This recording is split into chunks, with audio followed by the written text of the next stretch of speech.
access to money is very easy here. You can walk into any community bank, any big bank, any credit union, and they're going to be willing to lend on this because they know it. It's a simple business model, and they want to have their money backed by real estate.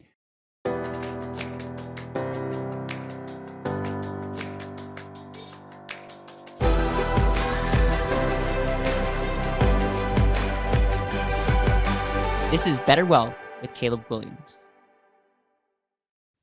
All right, we're going to be talking about duplexes, triplexes, quadplexes, if that's a thing. And All the plexes. all the plexes on small multifamily gigs as it relates to should you invest in it. We're going to talk about what is it, the pros of it, the cons of it, and give a summary for people that want to, make real estate moves and use real estate as an investment play. I'm here with Matt Fore, the guy that's putting on Ice Cream with Investors. It's a great podcast that you not only interview people, but you break down the scoop of the week, and it's a great show, and I'm grateful that we're doing a series together. Yeah, absolutely. So jumping right into it, when we're talking about all of the plexes, we're talking about small multifamily.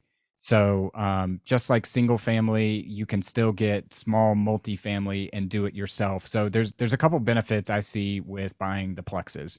One is conventional financing. So just like a single family home, access to money is very easy here. You can walk into any community bank, any big bank, any credit union, and they're going to be willing to lend on this because they know it. It's a simple business model, and they want to have their money backed by real estate.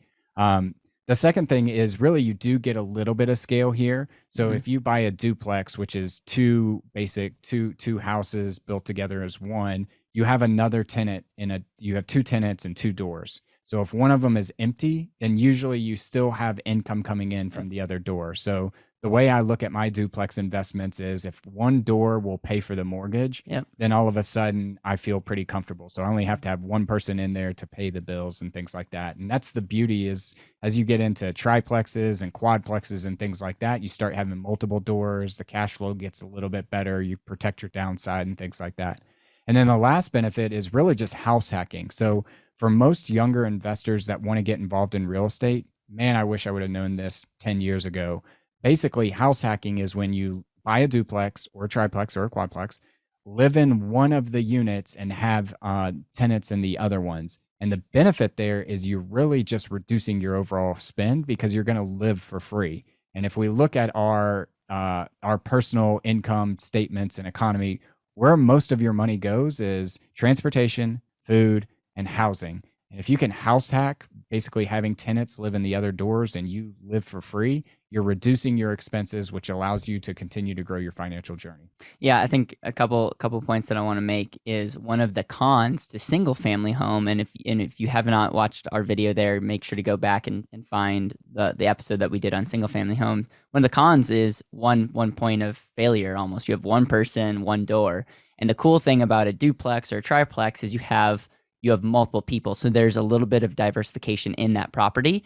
And then the other thing is like my sister and her husband started off with the triplex. It wasn't the best living in the world. It wasn't their dream home, but it was a great place to get started. They had their place. They had someone in the basement and someone in I don't know, in the, what do you call it? Above them. Above them. And it worked out great. And now they have another house and they have those three tenants, and it brings in a stream of income. So it's definitely, there's benefits to this, but what are the cons to, a duplex, triplex, and what you call small multifamily? Yeah, I would say the first con is the secret is out. Everybody knows about the duplex, triplex, and quadplex. Everybody knows about house hacking these days.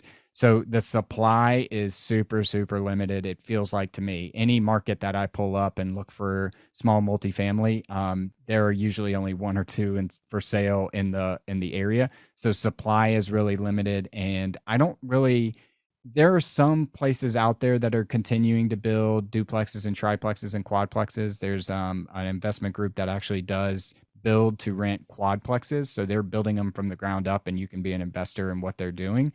But most city ordinances out there, it's kind of like mobile home parks. They know that those are professional tenants if they live in duplexes, triplexes, and quadplexes, and they want to make the neighborhood nicer. They want to have the $1 million homes. They want to have the high-end shopping retail and things like that. So they're not really zoning things to build these duplexes, triplexes, and quadplexes. So supply is super limited.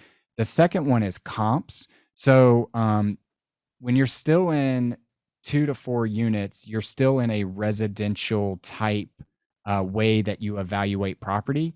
So your comps are going to be based off of the things around it versus the efficiency that you can run the business. Now, we'll talk about that when we get into multifamily, like big multifamily. You can absolutely go out there and show that you're running it as a business and things like that. But most people are going to say, how many square foot is it? What's the going rate for the square foot in the area? And your comps are going to be limited based off of what's around you. And then the last is this gets you some scale, but it doesn't get you the scale to where I really want it. So what I mean by that is if you have 2 doors and 1 door is open at the time and you have a major issue, all of a sudden your cash flow can be wiped out for the year. And really, if you want to get into real estate investing to be financially free and to go do other pursuits in life and not be tied to a W-2, a simple formula for you to think about is what's your income divided by 200, what's your monthly income divided by 200, that's how many doors you're going to need. And so for our high income earners out there that are listening, if you make 100,000, 200,000 per year, 100,000, 20,000 per month, divide that by 200, you start seeing that you're going to still need a lot more income than some of these units could produce. Yeah, I think one of the big things is the word is out. A lot of people are, the duplex, triplex, like one of my good friends, Craig, wrote a book, House Hacking, and it's like the whole pitch is it's a great way to start. And I know that I grew up in a college town, and there were a lot of old houses that could be used like that, but they weren't. If you actually look at buying them and look at like what you're actually buying, you are very much buying the cash flow, and they were probably properly priced, and i.e. it was hard to get a good deal on them. And then it is a little bit more scale, but you're totally right. You're still not good. You're not seeing a lot of billionaires personally having a bunch of small multifamily, because at the end of the day, there's only so much you can get as it relates to financing. And so anything that you want to do as it relates to summing this whole thing up, this is a really good thing to look into. But what would your recommendation be to say if someone said, Matt, I love what you're saying here. How do I learn more, or where do I begin? Yeah, so I would sum it up by saying I love duplexes, triplexes, and quadplexes. Don't get me wrong. I want to buy all the plexes that I can, and I'm still trying to gobble those up if I find them. So don't take this as discouragement. I would go gobble up those as a hand over fist if I could. To sum it all up, Bigger Pockets does a fantastic job really promoting the plex space, the small multifamily space. They've got a lot of resources out there. Craig has a great book on house hacking and things like that to really see the value in this. And I would say if you know of a local investor that has a big portfolio of these, build a good relationship with them and see if they exit that portfolio or those products. If you can't go buy those, that seems to be the best way to go acquire these assets, because once they hit the MLS, I mean, I feel like they're gone the next day. So that's kind of how I would end it. So the call to action is relationships.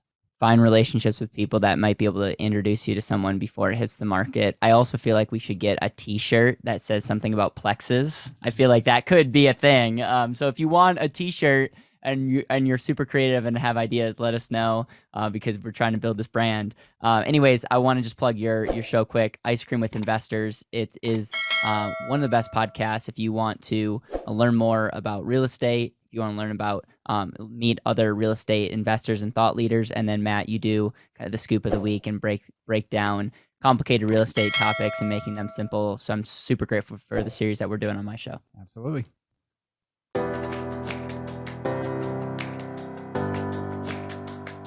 Thank you so much for listening to the BetterWealth podcast. It would mean the world to me if you could hit subscribe, leave a review, and share this with the people that you know and love.